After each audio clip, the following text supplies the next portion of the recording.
6, Part 2. We're going to focus in on the development story now. Now, for development economics, this is a big part of economics and a big part of how many economists approach economics, because eliminating poverty in their mind is the point of economics, right? Which again is very different than the old school view of economics, which is we have poor people and they are just always poor in order to incentivize them to work hard.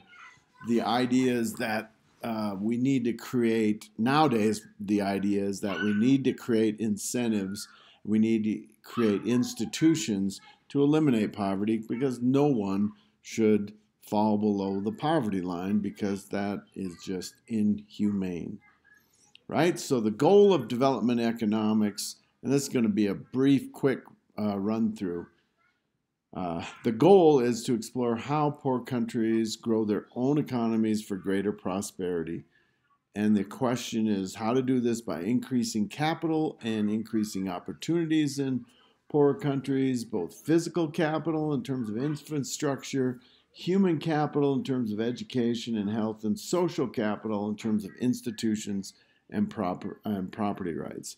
And really the question is, do we do a top-down, send them foreign aid? Do we develop infrastructure? Do we send in education? Or do we do a bottoms-up? And how do you find the balance between rich Western countries, or China in this case nowadays, and Japan and Asian countries, investing in poor countries and making sure that the investment makes sense in order to help them help themselves, and it doesn't end up being a waste of money, because the country, the corruption is so bad that the money just leaves the country as soon as it enters.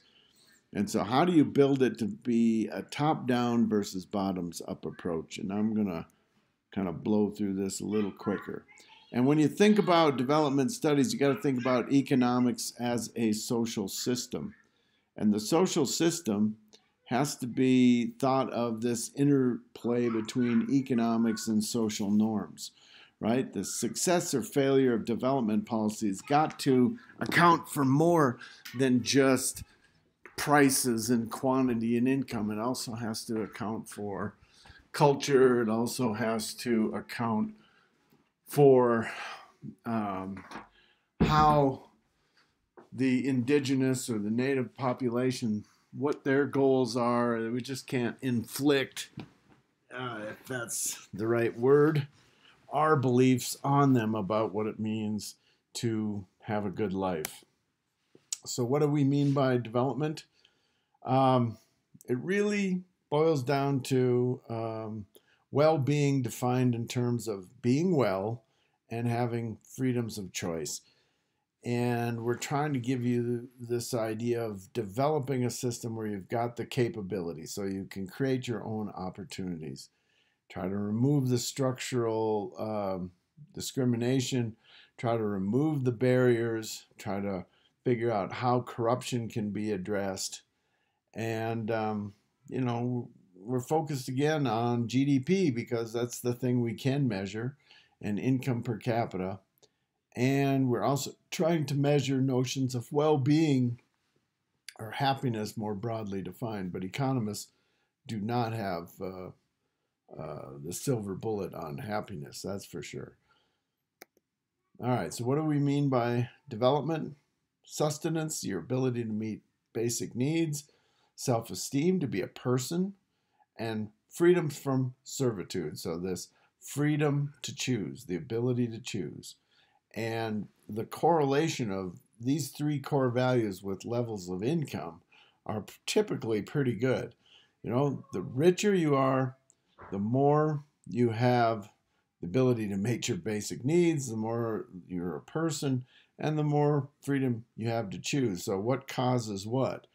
Right? Does increased income cause these three things, these core values, or do these core values cause greater income? Well, it's a chicken and egg, but you have to be able to support both sides of the chicken and the egg in order to create a country that rewards these three factors and allows you to have more income. And I know money doesn't buy love or happiness, but as they say, it gets you a boat and you can pull up right next to it.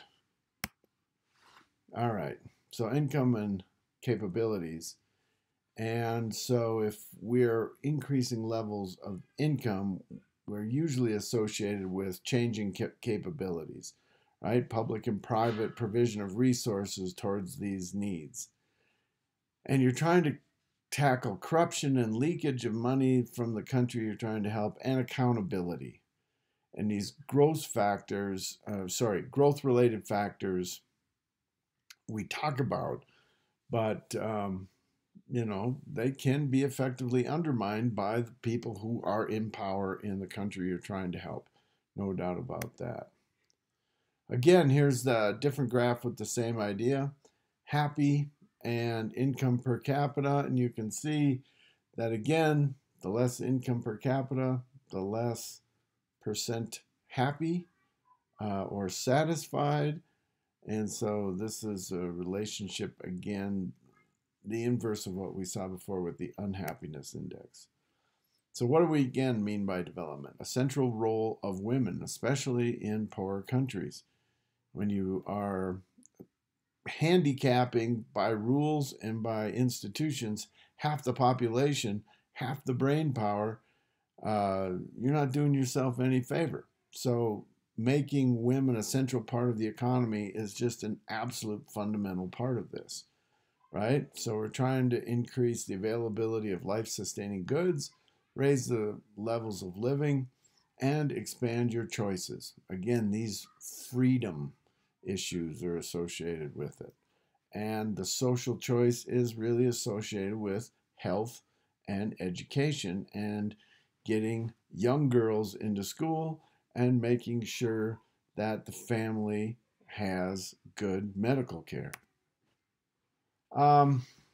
Historically, you can think of, we're not going back very far, we're going back to World War II up to today, thinking about this, right? So modernization back in the 40s and through the 60s, 70s, 80s, and 90s. So when we look at the 40s, what we're really thinking about is developing these broad international institutions, the World Bank, the International Monetary Fund, the United Nations, Declaration of Human Rights. We've got the Cold War going on between capitalism and communism. We've got a booming economy in the West. We've got the civil rights movement, and the question was, how do we pass that along to, especially then, countries in Asia, Southeast Asia, Latin America, and in Africa. And there was a lot of battles between what system would be better. Would it be better for the Soviet Union to bring in their notion of state ownership, or would it be better for the US and Europe to bring in our notion of capitalism, and which was going to grow these economies better? And so there was a real struggle here between two very different ways to help poor people rise above the poverty level, right? And a lot of it focused in on technical assistance and agriculture extension and this planning process.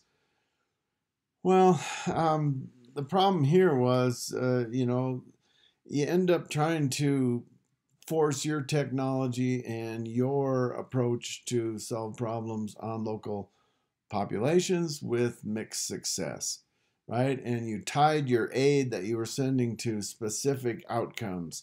And again, with mixed success, it was not colonialism anymore, but it really was not that far different, because it was still this top-down, do it like we tell you to do it, and it had mixed success. It's somebody coming in and say, let's say the experts from Colorado or from Illinois are coming to Wyoming and say, do it this way. Well, yeah, okay, maybe we'll try it. We got our own culture, we have a little bit of tension. That doesn't necessarily do anything but add sugar into the gas tank, and so things get a little bit spotty.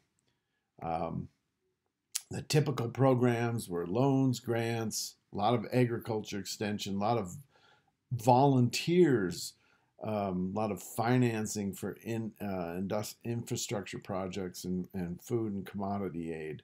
And a lot of it was, in fact, a way to send money back to the West because, you'd have to hire consultants and somebody has to pay the consultants. So the way it would work is USAID would send money, say, to Mozambique, and Mozambique would hire Western United States consultants, and the money, instead of staying in Mozambique, would then flow back to the US because you had to hire these consultants.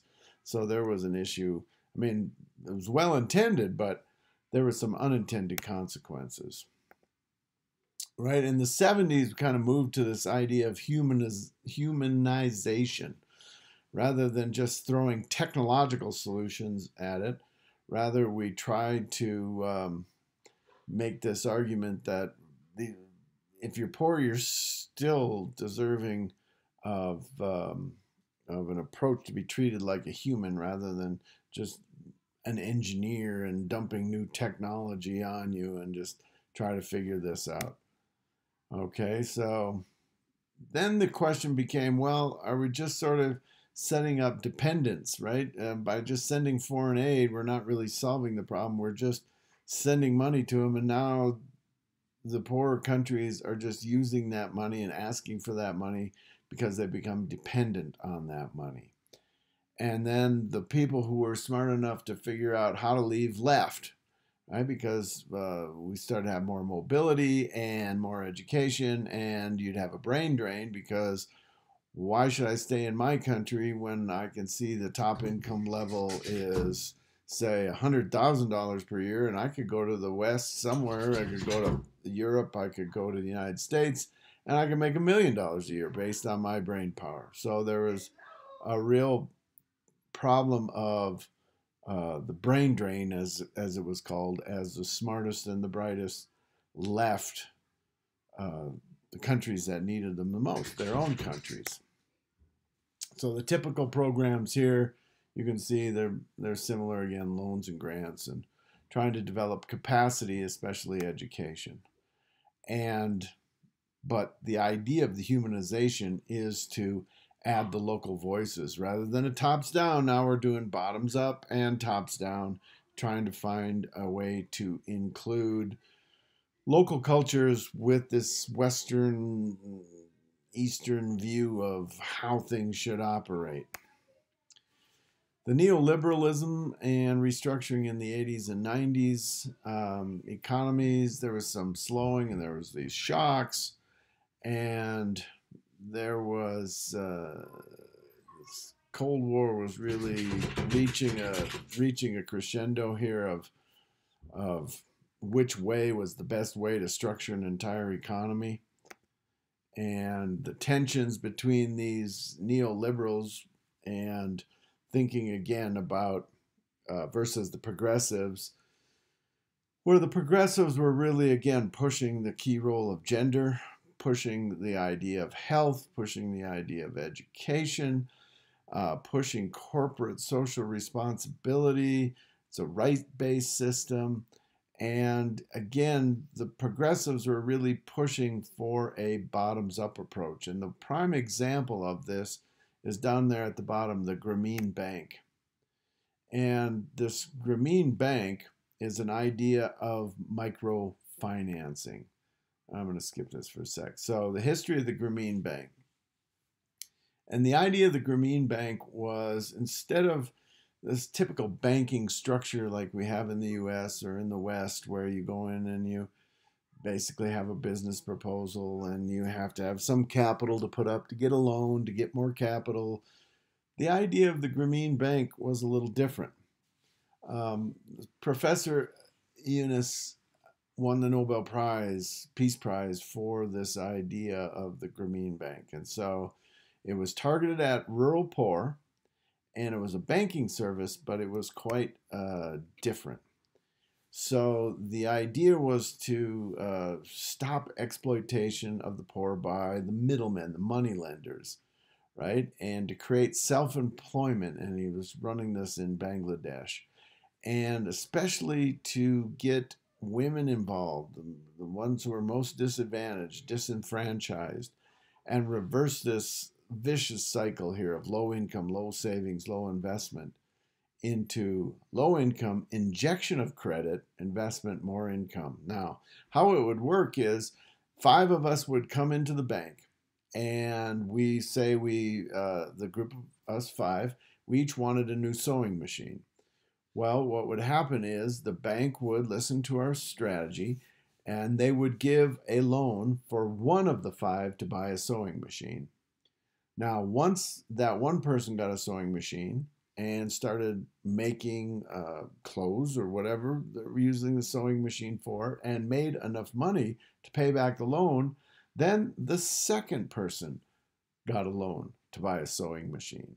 And once that person made enough money and got things going and paid back the loan, then the third person would get a sewing machine, and so on. And what's the benefit here of doing this sequential ordering? Well, the benefit of doing the sequential ordering is that now you've got peer-to-peer pressure. So instead of the money lenders, trying to confiscate the sewing machine, rather you've got your neighbors saying, hey, you got to pay this back because I want my sewing machine, and you better do a good job of earning enough money to pay it back because I'm dependent on you and the person behind me is dependent on me, and etc. And so you've got a real commitment. And so picking your set of people that you're going in for the loan is really crucial. And so the important part of it then is instead of the bank being the bad guy per se, now you've got peer-to-peer pressure and you have localized policing and localized control. And so this Grameen Bank really was effective in pulling together coalitions of people and pulling in especially coalitions of women who could then feel that they were no longer disenfranchised. They had a mechanism to get credit and they could work together so that at the end of that cycle, all 5 had a sewing machine. They could then start again and get a second sewing machine, and again the process would start of going around the circle, and someone else could take the lead the next time, etc. But I mean, it's an incredibly smart idea because the pressure is on the group, and so your group has incentive to do a good job and to make money. So now the bank is owned by the rural poor, whom it serves, right? So the borrowers of the bank own 90% of the shares, and 10% is owned by the government, and the repayment rate is very high. Again, peer-to-peer pressure works. You can Google Grameen Bank and you can get all the information you want on it. To me, it's a great change in development economics because instead of this top-down, we're here to help, instead you set the incentive to say, help yourself, and here's a way to do it, and here's a way to do it effectively, and here's a way to engage everybody. 50% of the population or more, the women, and making sure that everyone has a chance. So this microcredit is a powerful innovation, and here's some of the facts associated with the Grameen Bank that you can read. Okay, so the 1990s, again, things started to get even bigger in the sense of focusing in on poverty reduction strategies. This Human Development Report, trying to get poor countries out of debt because they were just getting aid and the aid was disappearing or wasn't being effective. Trying to figure out, again, how to build bottoms up from these approaches. They developed the Human Development Index in terms of looking at dimensions of development, which include a long life, knowledge, a decent standard of living, and you could then see, well, here is where the top countries are, and here is where the poorer countries are, and now you have an index. You can't manage what you can't measure, as they say, but it's not all about GDP or standard of living. It's also about being a full human, right? Long and healthy life, lower childhood mortality rates, education. And so now you have a goal. Education for all, of course, is, I'm a professor. I think everyone should have a good education. And without it, we have challenges. And not everybody has to get a PhD. Not everybody has to get a college degree. But the benefits for everyone with an educated population are more than just to the person who's getting the education. The spillovers across the entire society are phenomenal. Hard to measure, but we know that the positive externalities associated with an education are significant. Nowadays, the focus is on these Millennium Development Goals. And here are the 8 development goals. Eradication of extreme poverty, like we talked about. Primary education. Gender equality. Reduce child mortality. Improve maternal health. Fight HIV, malaria, and other diseases. Environmental sustainability. And a global partnership, a cooperative outcome. And these goals then are really what we're trying to achieve today when we think about the United Nations or the World Bank or the International Monetary Fund, or we think about international aid. We're not just focused on poverty per se, but we're focused on the entire bigger picture. And a lot of it has to do with gender and making sure that women have a say in how the economy is run. I mean, we may take it for granted here in the West. And even now, mansplaining, and there are issues, but there are issues, and then there are like structural issues in which women get no say, no vote, no money. And changing that has become the major goal of eliminating extreme poverty from the world. When we looked at those graphs and saw extreme poverty going down, a big part of that was pulling women into the economic system. The progress, you can read the progress here. What's on track in terms of Africa? Primary education is on track, gender equality, combating HIV, TB. Off track, eradicating extreme poverty, reduce childhood mortality. The Africa report has got some good things going on and some things that have yet to really pan out. Okay, so poverty reductions lag behind growth. There's still this notion that the rich get richer and the poor get poorer. And so the way to change that, again, is to attend primary school so that education increases. And moving towards gender parity, again, is very important. All right. Cooperatives, again, this is just working together. So development economics, its entire goal is to reduce poverty around the globe. And by doing so, we have to define what the structural problems of poverty are. And if the structural problems are gender, then we got to fix it. If it's disease and pandemics, well, then we've got to address that. If it's education, we've got to address that. If it's all the above, we have to address them all. So the millennial goals, those 8 millennial goals, are a target in order to think about it. Nowadays, there's a lot of push for economic nationalism, which is we just take care of our own country. We'll let other countries take care of their countries. Yes and no. I mean, the reason why we want other economies to come out of poverty is because we want to be able to trade with them. And remember, the whole point of economics is value created by trade.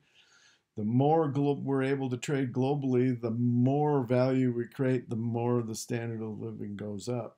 So if you are thinking about, I don't want to worry about country X, Y, and Z, well, you're also saying, well, I don't want to trade with country X, Y, and Z, even if they have good money to trade with, right? So development and reduction of poverty is all related to this notion of trying to create value through trade.